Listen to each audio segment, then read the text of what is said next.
Check, check. 1, 2, 3. Getting ready to go live. Getting ready. 1, 2, 3. It looks like we're live.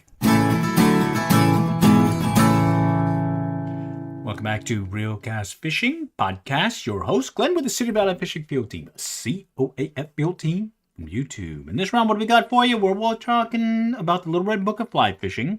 This time's tips 61 through 61, 62, 63. 65, so 61 through 65, and then we'll just do a little quick little fish happenings things for some things that are happening in our area, specifically the Dallas-Fort Worth area here in the great state of Texas. But that said, let's go right into the first tip, tip 61. Feeling skitterish. The lesson was delivered by an old game warden on his home water, the Frying Pan River in western Colorado. Not one for frills, he never varied from his standard rig of 2 wet flies to tempt trout from the pocket water along the lower river. The strategy seldom failed and in any case worked more often than what might be considered a more sophisticated approach, often overlooked in the modern obsession with precise etymology.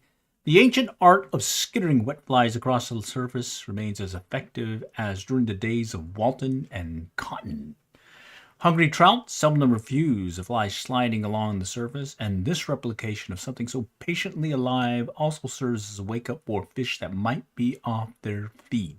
1 fly works well, 2 are better, and 3, if you can keep them from tangling, are best of all for covering the most water. Happily, this tactic requires only short casts and can be used effectively in close quarters and on small streams where others presentations are difficult. Signed, CM.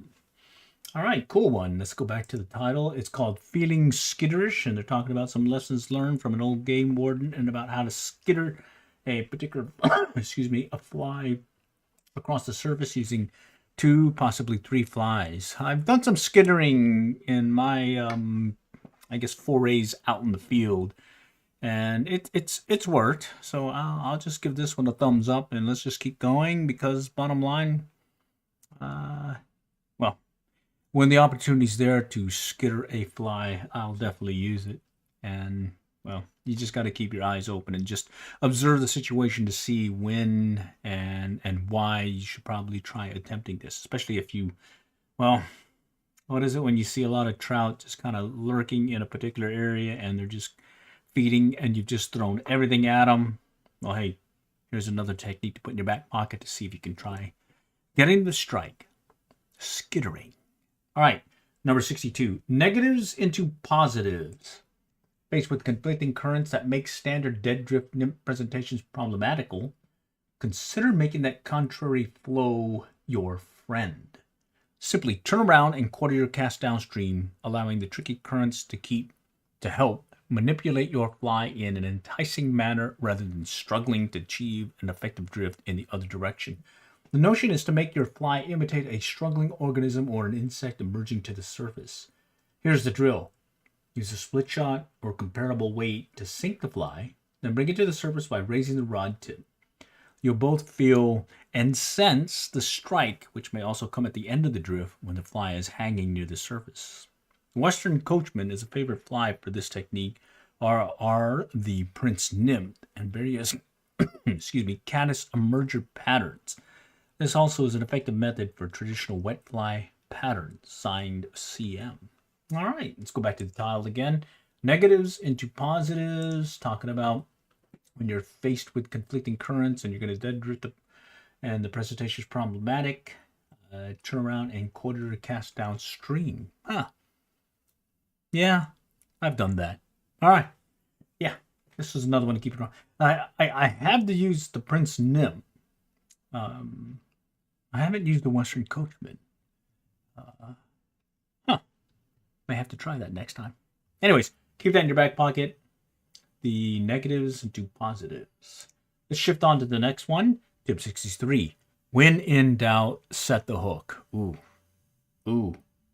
This one just screams at you. Just when in doubt, set the hook. You'll be surprised what could be on the other end.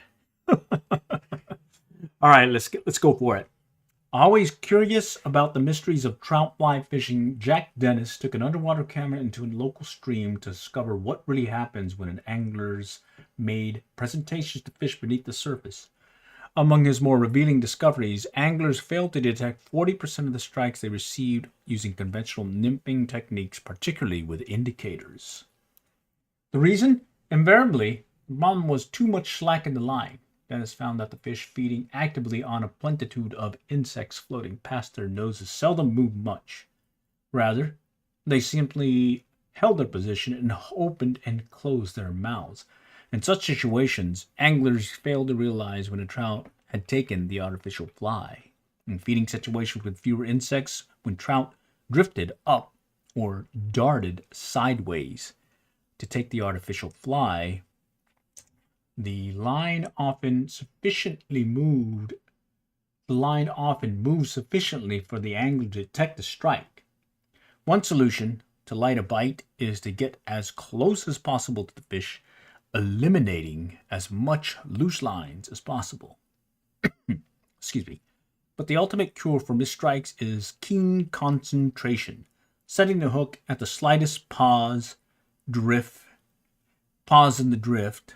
Make the hook set quick and short, and keeping the fly down in the target area if you don't connect.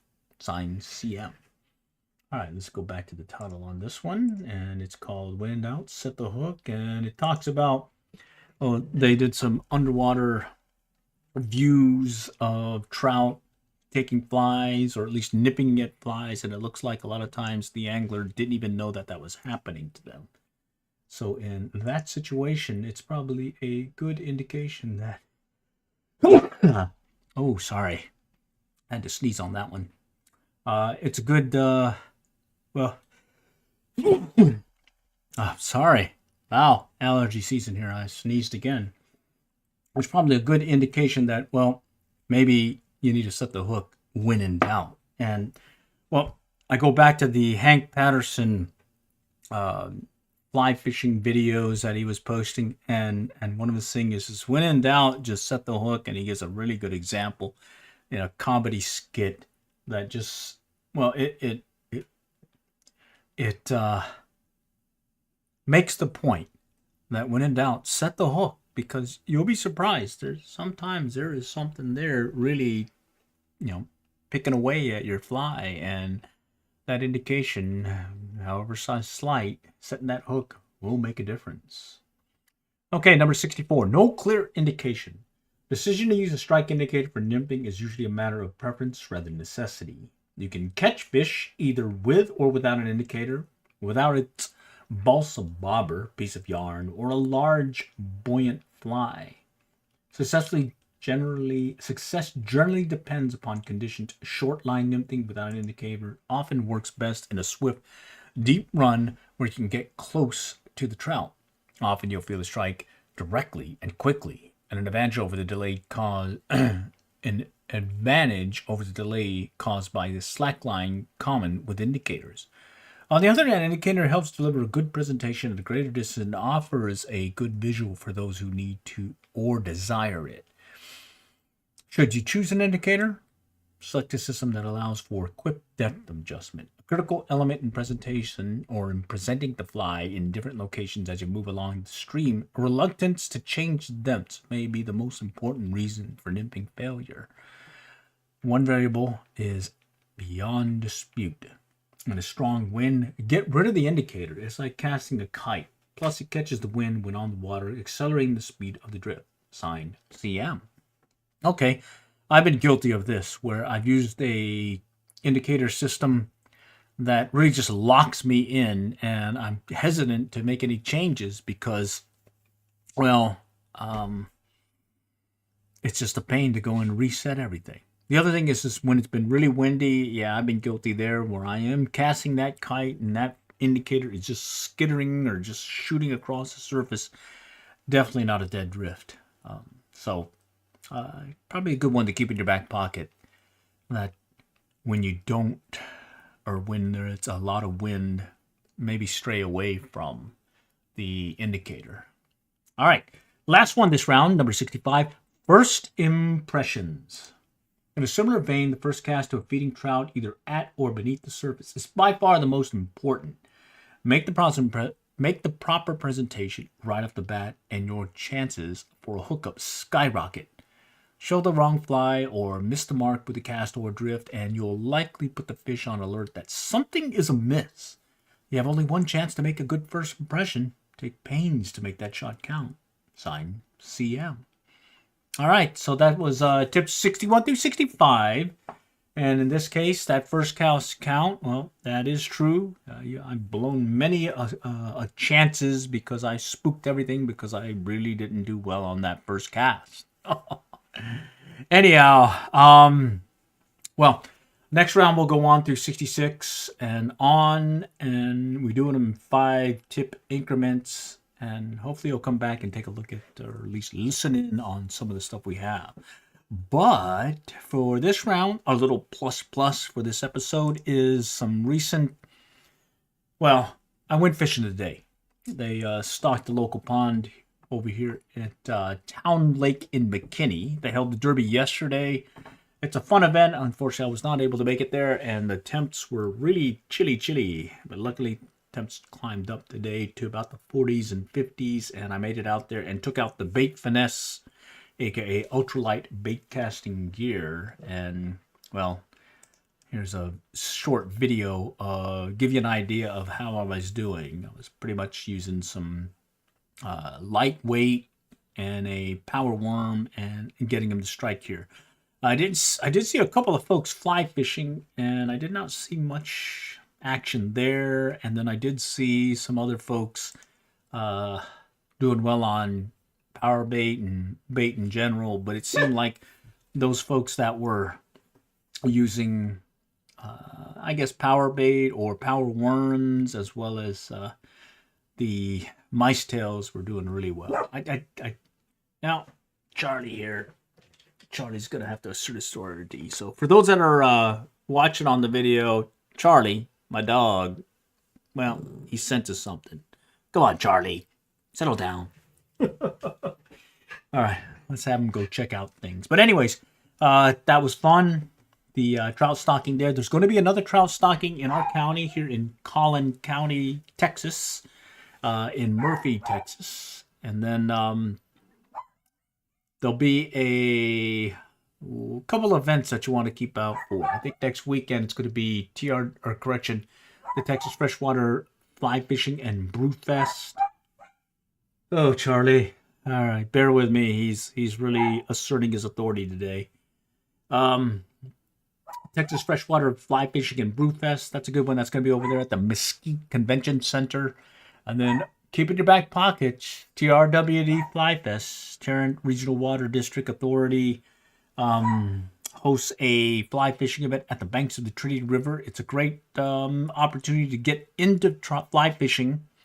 And, well, you get to see some folks catch some really nice sized trout in the river that they stock, as well as you get some seminars, classes, as well as, well, there's some wine tasting, which yours truly is having some. Maybe Charlie needs some wine too to kind of calm him down here. Oh, anyhow, that's all for now this round. Do stay tuned. We'll do another Fishing Ramblings podcast here in the next few days, probably about midweek this week. But for now, this is the Little Red Book of Fly Fishing series from the Real Cast Fishing Podcast. Your host, Glenn, from the Cedar Valley Fishing Field Team, COAF Field Team, on YouTube.